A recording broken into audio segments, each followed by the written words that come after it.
been sold the idea that financial independence is all about some number on your account statement, or even worse, that you don't qualify because of where you started out. That's just not true. It's not about some well-kept secret of the wealthy. It's about finding the right information and knowing how to apply it. On the Get Ready for the Future show, we're answering your questions so you can start making real financial change today. The journey to true financial independence begins right here, and it starts with you. It's a new year, but the mission is the same. We are here to help people discover, protect, and share true financial independence. Happy 2024, everybody, and welcome to another edition of the Get Ready for the Future show. Looks like it's cold in here, doesn't it? I've got my Mr. Rogers sweater on, and you've got your quarter zip on. Yeah. Well, maybe we need a little more heat in this joint. I don't know.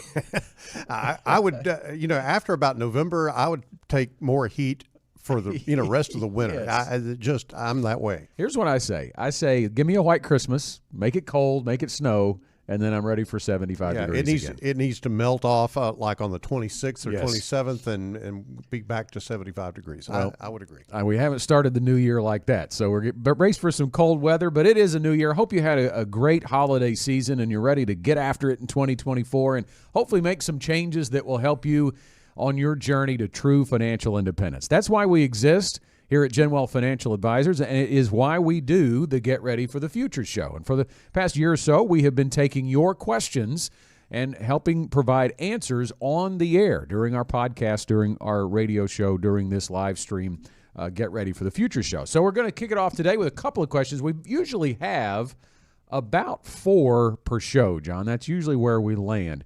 But we occasionally get some questions that are, we'll call it themed. And we have a couple of questions here that are kind of along the same topic, and we're going to camp out on them today. So only 2 questions for us today, but we're going to be talking about some things that Dave Ramsey says on his show. And as we tee this up, I think before we even put the question out there, let's talk a little bit about our past relationship with Dave Ramsey and how we've built our financial philosophies and planning tendencies as well. Yeah, I think that, first of all, this is not going to be a Dave bash fest, as some people would do. People love to hate on Dave.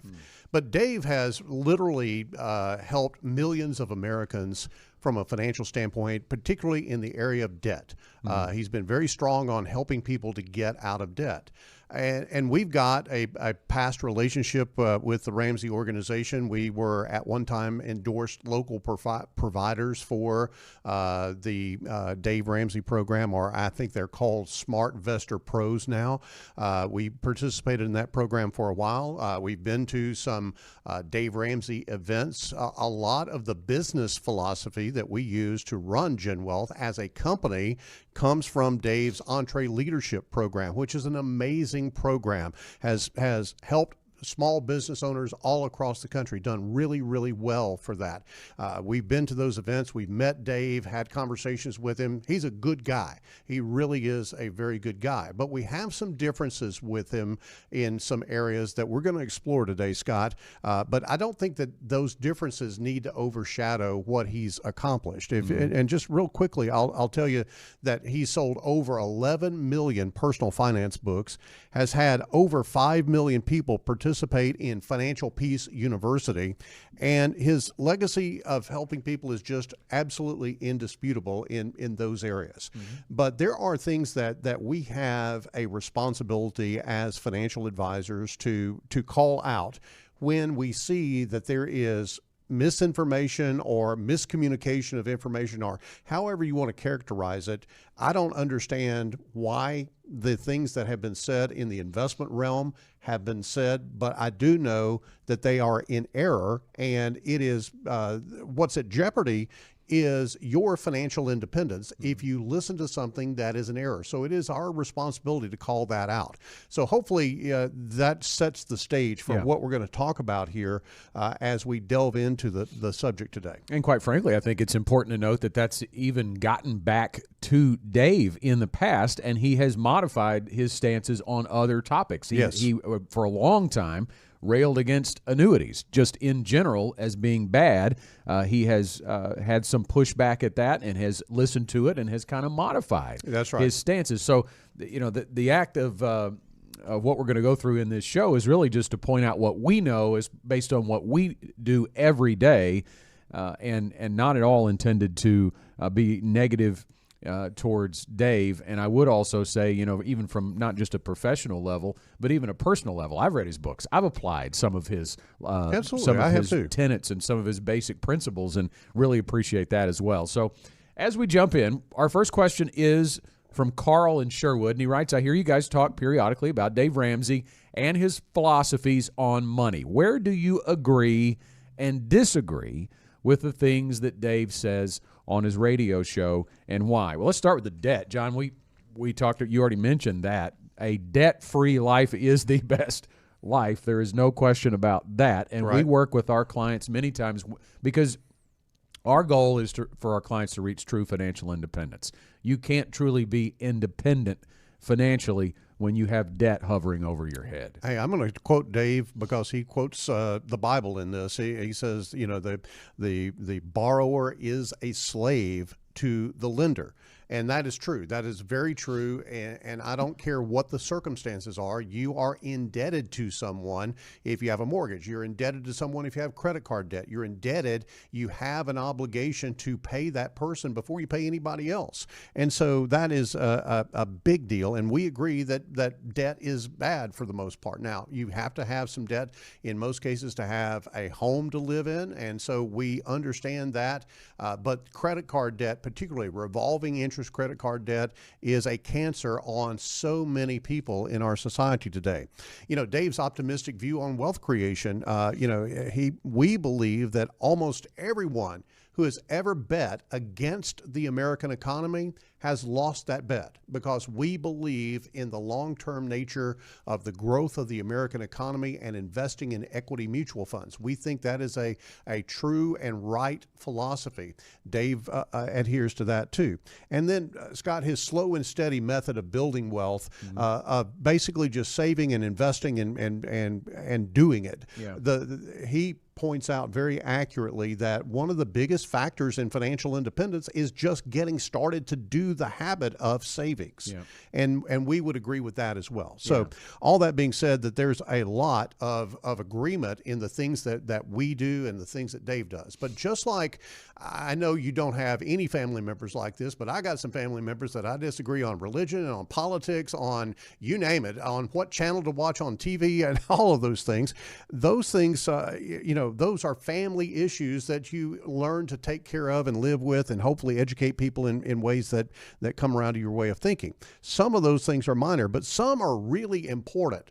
And in the financial world, some can be incredibly harmful to your journey for financial independence if you are led astray by some of the things that are said. So I want to basically share with you a video clip. This video clip is Dave on his radio show talking about a discussion, and it really didn't have anything to do with a withdrawal rate on a retirement program, but it got to that.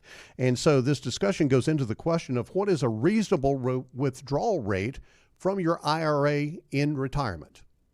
I mean, if you're making 12 in good mutual funds and the S&P is average 11.8, and if inflation for the last 80 years is average 4%, if you make 12 and you need to leave 4% in there for inflation raises, that leaves you 8. So I'm perfectly comfortable drawing 8. But if you want to be a little bit conservative, 7, but sure not 5 or 3. Well, I was trying to back check it because, the 3 to 5, I thought that was a big range. And a lot of the studies I found showed. Well, there's a lot of studies that are stupid in this space. So, it's just wrong. So listen, man, the math I just gave you is the math. If you're making 12%, and inflation is 4, and you leave 4 in there, so your nest egg grows by 4. It's simple. 8 is what's left over. Now, Scott, there is all kinds of things wrong with that comment that Dave made, and it wasn't just a slip of the tongue. It was an emphatic, no, you can withdraw 8%. Now, let me say, if you were getting consistently every year 12% return on your investment, then Dave's math works. The problem is you're not getting 12% every year. I don't care who you are. You're just not. That's not how the equity markets work. And Dave is we're going to talk about this in just a second, but Dave is really all about investing 100% in equities regardless of how old you are. We'll talk about that in just a second. But let's talk about this 12% mutual fund thing. Occasionally, you will see a mutual fund perform at 12% or above. In 1 year, it could go to 20 or 30%. Absolutely. But the next year, it could be down 12%, and that's the problem. Yeah, you look at just the last couple of years in the equity market, whether you measure it by the S&P 500 index or you take a look at some growth mutual funds, which Dave is a big proponent of, and you can see double-digit negatives in 2022. Right before that, in 2021, it was double-digit positives. Right. And likely in 2023, you saw some double-digit or at least high single-digit positives. But if you take a look at this concept of, and Dave promotes this a lot with the 12% mutual funds, the reality is over a long term, even 12% is a bit of a stretch. Let's take a look at this graphic we have for our viewing audience of the S&P 500 average annual returns, picking out several time frames. So this was 5 years, 10 years, 20 years, and 30 years, you see on the screen, that all ending at the end of 2022. Now, of course, as we already highlighted, 2022 was a very bad year for the stock market. But over the last 5 years, from 2018 to 2022, the S&P 500 index was up 7.5% on average annually. Over the last 10 years, you're looking pretty good, but you're still not touching 10.41%. Over the last 20 years, the index returned 7.64% on average annually. And over the last 30 years, if you stretch it out, going back to 1993, it's 7.52%. So you can see there, if you're going to, as Dave said, the math is the math. Well, that's the math. Now, you obviously could say, well, you're not, and you can't invest directly into the index. So a mutual fund is not the index, but you can bet many of the companies that make up that index are in those growth mutual funds. It's a proxy for how the market is doing. And here is the harm, is that 12% mutual fund sounds great, but it sets unrealistic expectations. Scott, when we were participating in the endorsed local provider or SmartVestor Pro program, we would have people come in from that program and go, I want one of those 12% mutual funds. Yeah. And we would try to educate them about, no, but Dave says there's 12% mutual funds. And I love what Janet did with this one time. There was a guy that was just pounding the table. He wanted those 12% mutual funds, and we weren't giving it to him. And Janet looked at him and said, let me ask you a question. If I had a unicorn, do you think I'd keep it in the back closet back here, or would I put it in the zoo and charge admission? Oh, you'd put it in the zoo and charge admission.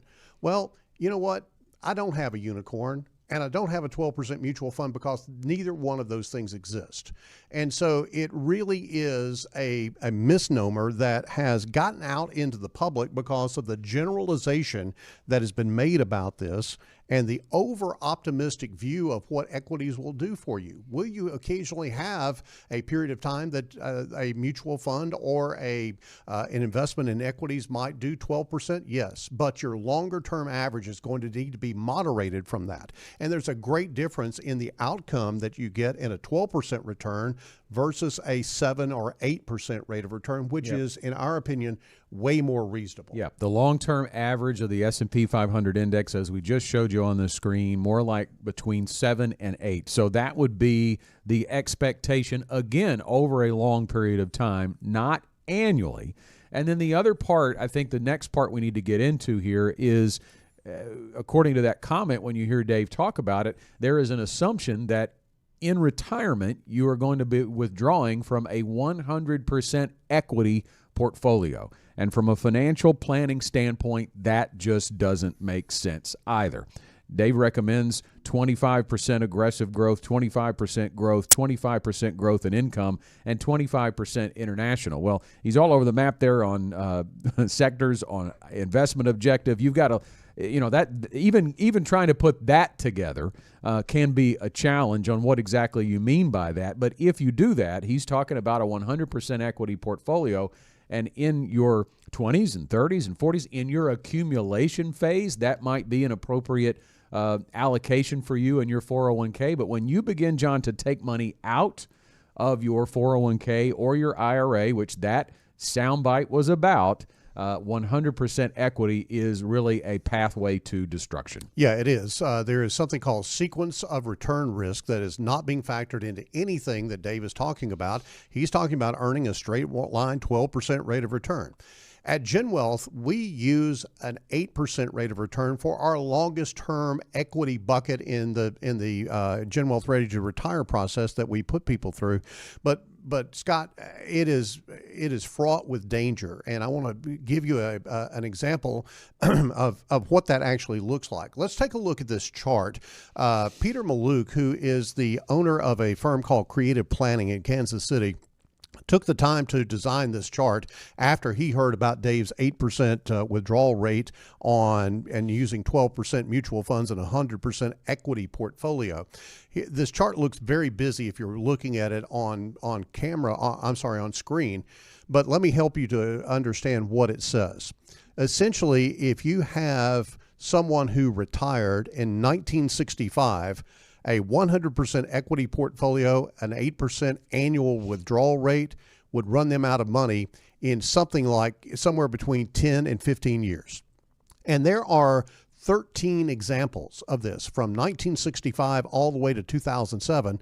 If someone started their retirement anytime in those 13 years and they used Dave's 12% mutual fund, 8% annual withdrawal rate, 100% equity portfolio, all of that type of thing, then each one of these basically made your retirement vanish and in something less than 15 years. Yeah. So when you think about a threat to true financial independence, there's documented evidence that this just doesn't work. And our motivation here is not to go, nana, boo, boo, Dave, you're wrong. Right. It is to say, hey, look, this is bad philosophy. This is bad planning. You don't need to listen to this part of what Dave says because he is in error in what he's saying. Yeah, there's no question that you don't want your retirement based on that kind of probability. 13 times over that time span where you would have run out of money subscribing to an 8% withdrawal rate from a 100% equity allocation in your investment portfolio. So let's take it a step forward, John.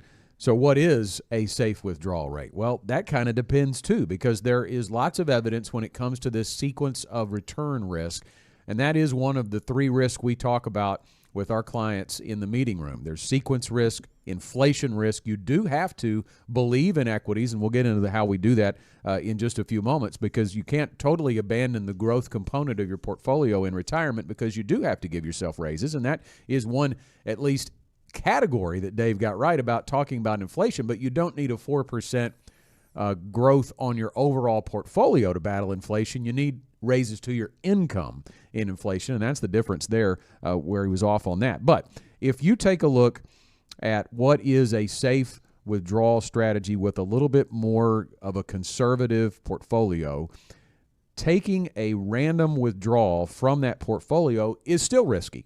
So take a look at this chart now. We've got two people here on this one. We're going to call them Zach and Kelly. And we're assuming in both cases that Zach and Kelly start retirement with a $500,000 portfolio. Now, this is defined as a balanced portfolio. So the numbers here, the math used here is assuming 60% in equities and 40% in fixed income, which is generally, or at least traditionally, the retirement allocation. A little bit, 60% in equity, 40% in fixed income. The idea being is that your fixed income allocation will be more of a straight line and not as volatile. We didn't find that in 2022. In 2022, the 60-40 portfolio, as defined by the indexes, was down double digits. So it's not always the case, and you'll see how this plays out. So this $500,000 invested the same way, withdrawals of 4% annually, adjusted for inflation. So way less than the 8% withdrawal rate that Dave is recommending. And you see, based on the returns, Zach and Kelly end up at a very different place by the time they're 80 years old. They both retire at 65 with $500,000, but you see Zach runs out of money by the time he's 78, and Kelly has more money than she started with at age 78. And Scott, the only difference there, John, is the sequence of returns. Yeah, I was going to say the big difference is Zach retired in 2000. Kelly retired in 2003.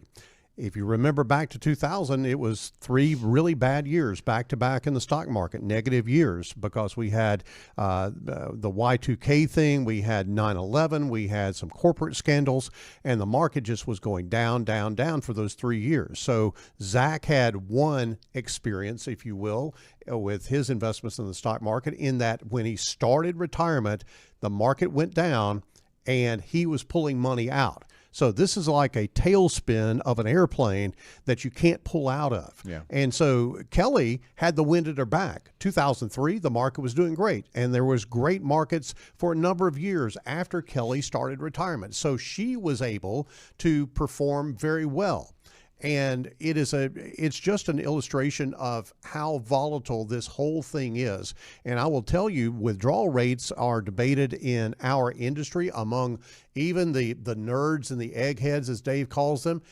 Withdrawal rates are debated all throughout our industry, and it's like a lot like religion. But I think everybody in our industry has been unanimous in chastising Dave for even getting outside the normal discussion of what a safe withdrawal rate is and going up to 8%. Well, and here's the thing, John. It's really not about an arbitrary withdrawal percentage. You know, we can debate that all day long, and I should point out, too, I said 4% on Zach and Kelly, but it's 5%. They started at 5%.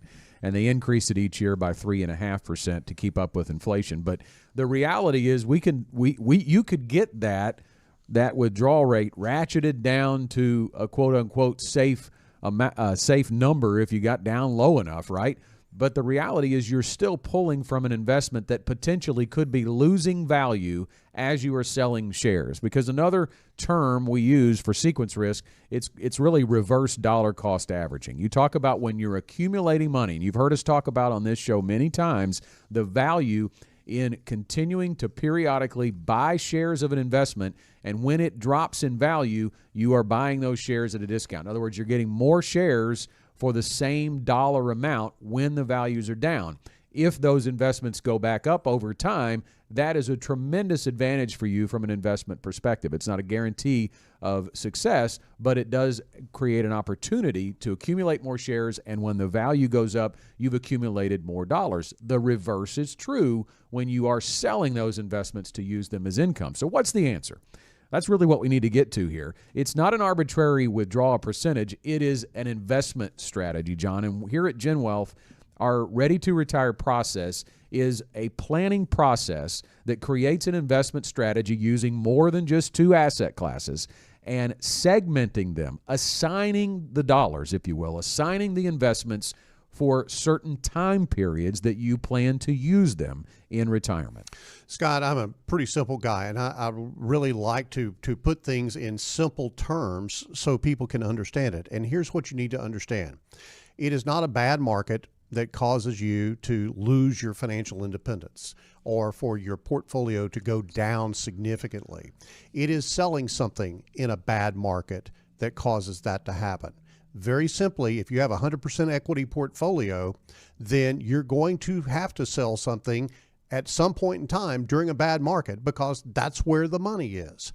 And so if you take a look at the GenWealth Ready to Retire process, we literally put the equity investments over to the side and leave them alone for a minimum of 15 years. And that way you don't have to sell something when it's down. Very, very likely over the course of that 15 years, you're going to have a profit in your equity portfolios, and then you can pull that money to refill your fixed income buckets that you've been pulling from all that time. That is the essence of the GenWealth Ready to Retire process from an investment strategy standpoint. It is not your investments. It is not your rate of return that makes a difference in you becoming financially independent or not. It is literally the strategy by which you take your retirement income and how that all interplays with each other. That's hard to understand, and especially in a short conversation on the radio, but that's what you need to understand in order to have a successful retirement. I think you want as many safety nets and increase the probability of a successful retirement as much as you can when you're building a retirement income plan. So when you talk about even inside of that investment strategy, John, where we want to assign the time frames and have a conservative investment strategy, putting very little to potentially no risk to principal in the dollars that you're taking out today, and push that risk down the road to grow the dollars for use later in retirement, also allowing those dollars to grow, which you can give yourself raises in retirement. We're still talking about, in our retirement planning process, John, just the discretionary spending is where that's going to come from. Because really, and we're doing this in a little bit reverse order today, but you've got to make sure that your floor is set, that your required income, which is the money you're going to need to outflow every month to pay expenses and live a very basic lifestyle in retirement, we need that met with guaranteed income sources. And you're going to probably have Social Security. If it's a couple that we're planning for, you're going to have 2 Social Securities.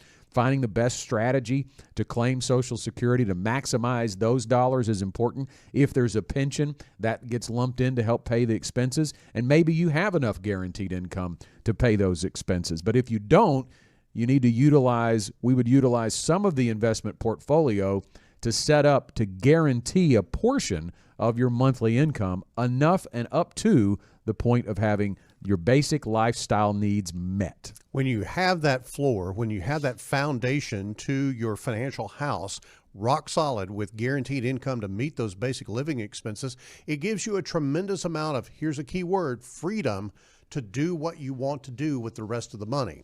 And obviously what we want you to do is to have a very defined investment strategy where you don't have that sequence risk hit your portfolio, so that discretionary income lasts the rest of your life and you have some growth in it so you can give yourself increases in income over time. One more question for you on the Get Ready for the Future show today. Mike in Hot Springs asked, Dave Ramsey often berates life insurance salespeople for selling whole life or cash value life insurance, but life insurance agents are just as passionate about the positive aspects of the product. What say you? Well, I say that financial products don't have a soul. They don't have a personality. They are not inherently good or bad. What is good or bad is how those financial products are used and how they are represented by an insurance salesperson about what they can and can't do. Scott, over the 30-something years that I've been in this industry, I have had people try to convince me that a cash value whole life insurance will make my bed, serve me breakfast, and drive me to work. That'd be pretty nice. And it would be pretty nice. It won't do that, and it won't do some of the things that insurance agents say that it will. I think that we, like Dave, think that term life insurance is the right life insurance for the vast majority of people. And here's where this boils down to. You can't afford enough cash value life insurance to properly replace the income that you're making right now to your family if you have a death during your working years. You likely cannot afford enough of it because people need way more life insurance than they're oftentimes even comfortable having on their own life, because when you do the math on income replacement, even if you moderate it a little bit off of what your actual income is to say, you're not going to be around spending money, it's still a very large number. And so we think that term life insurance has to do that job. That's job number one, is to replace the income of the breadwinner, because your family would be suffering if something happened to you and your income were suddenly cut off. Now, what I will say is that in certain cases, there is some case need for a permanent type of insurance. The one thing that I can think of, Scott, is if you have a lot of money in your estate, maybe you have a very high valued small business that you're going to leave to your family.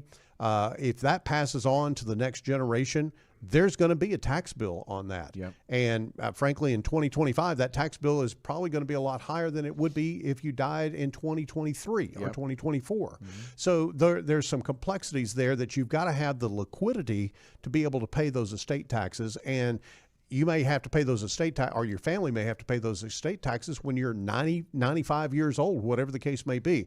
So there's a liquidity need in some cases there. Another key area that cash value life insurance does have some validity on is sort of the same type of situation, except when you have a special needs child. And when I'm talking child, I'm talking about an adult child who is, still needing to be cared for well into your retirement years and what have you. That special needs child has lots of restrictions on how they can have income. And most of the special needs kids have something called a special needs trust. That trust needs to be funded with money that can carry on providing for those needs after your death. And so there is a long period of time that there may be a need for a life insurance death benefit that is a tax-free death benefit that could land in that special needs trust to provide income for that child. There are limited use cases of cash value life insurance, but here's what I want to really caution everybody about.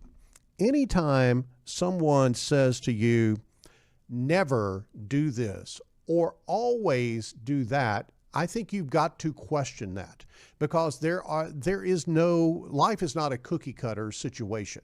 You've got to think about what the overall need is for that situation and address that need.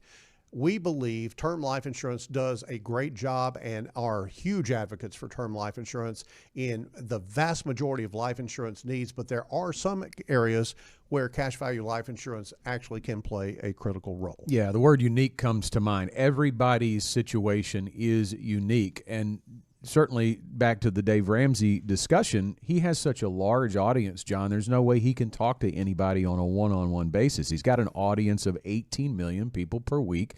So he tends to talk about things in black and white and absolutes. And I do think there are principles, as we've already discussed on our show today, that are very valuable to apply across the board, because it gets you steered in the right direction. It gets you creating good financial habits and avoiding bad financial habits. And certainly that puts people on the path to true financial independence. But when it comes to choosing investments, choosing a type of insurance, I don't think you want to rely on Dave Ramsey's advice to do that. That's not the position he's really in, and not the position he serves others in. He's a motivator. He's laying principles, writing books to get people going in the right direction. But I think ultimately you need a financial advisor who works on these specific types of things every day with clients to really get the tremendous value that you need. Scott, I just remembered one other thing I wanted to say about the whole cash value life insurance thing, and this has just come into effect since the Secure Act went into play.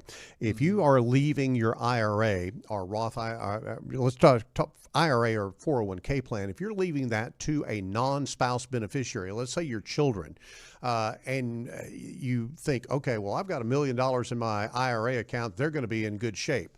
Here's the issue. That $1 million is going to have to be distributed from that IRA account and subject to taxes over a 10-year period of time. Now, likely when you're going to pass away is probably about the time that your children have their highest earning years. So all that money is going to hit in a higher tax bracket than it normally would. Cash value life insurance paid to those folks, to your non-spouse beneficiary, and using money from the IRA has suddenly come into vogue because of the manipulation that Congress did in the Secure Act back in 2020. Another reason not to say never or always, because things change. That's exactly as right. you just highlighted there. You heard the final bell, and John, it's time for final thoughts, and we'll start with you. Well, again, I want to go back to, our premise of this show. It is not to beat up Dave Ramsey, because obviously he is a giant in radio. He has the second most listened to radio show in the nation. But it is our responsibility, it is our fiduciary duty to call out misinformation when it's out there. And when it comes to investments, then what you have to understand is that Dave has no licenses, he has no regulatory structure or anything of that nature that he has to answer to. Those regulations are in place to protect you, and we have to abide by those. And that's why we wanted to call out the differences here that we've seen in 12% mutual funds, 8% withdrawal rate, 100% equity investments in those mutual funds. All of those things can be a threat to your financial independence if you follow misguided philosophy.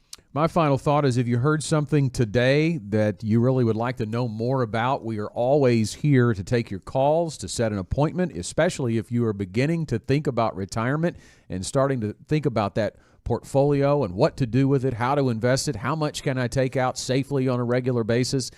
It's time to go through the GenWealth Ready to Retire process if that's the case.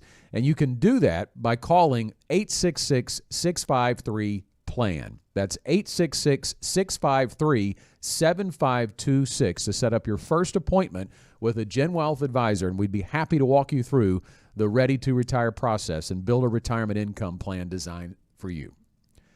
And that's all the time we have for this first show of 2024. We thank you for helping us kick off the new year, and if you have questions, be sure to get them to us. Just call 501-381-5228. You can leave a voicemail, or you can send a text to that number, and we'll answer them on the air. See you next week. The GenWealth financial team is available to you 24/7 at info@getreadyforthefuture.com or call our offices at 866-653-PLAN. That's 866-653-7526. You should personally consult a financial advisor before making any investment, and no strategy can assure success. Securities offered through LPL Financial. Member FINRA SIPC. Investment advice offered through Independent Advisor Alliance. Independent Advisor Alliance and GenWealth Financial Advisors are separate entities from LPL Financial.